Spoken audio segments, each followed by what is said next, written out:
지난해 우리 국민의 생활 수준을 보여주는 1인당 국민 총소득이 주요 7개국 중 하나인 이탈리아를 넘어선 것으로 보입니다.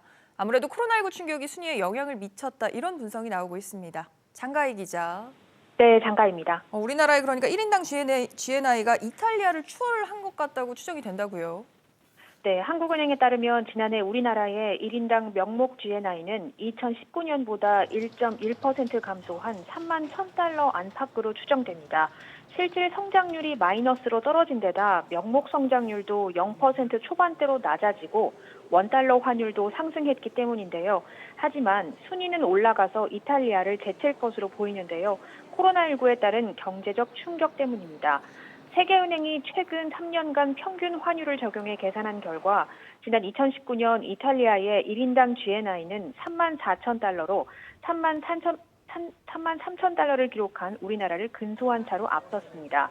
이런 가운데 OECD가 지난해 이탈리아의 명목 성장률을 우리나라의 0.1%보다 크게 낮은 마이너스 7.9%로 전망했던 점을 감안하면 지난해 이탈리아의 1인당 GNI는 우리보다 적을 가능성이 큽니다. 네, 우리나라의 1인당 GNI가 주요 7개국 그러니까 G7 국가를 넘어선 거 이번이 처음 아니겠습니까? 네, 그렇습니다. 아직 지표가 발표되진 않았지만 이 같은 전망이 현실화된다면 우리나라 1인당 GNI가 G7 국가 중 하나를 제친 첫 사례가 됩니다. 나머지 6개 국가와는 격차가 워낙 커서 따라잡기 쉽지 않을 전망입니다.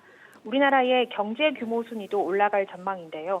국제통화기금 IMF의 세계 경제 전망 보고서를 보면 지난해 한국의 GDP는 1조 5,868억 달러로 브라질과 러시아를 제치고 2계단 상승한 세계 10위 자리를 차지할 것으로 보입니다. SBS 비즈 장가입니다.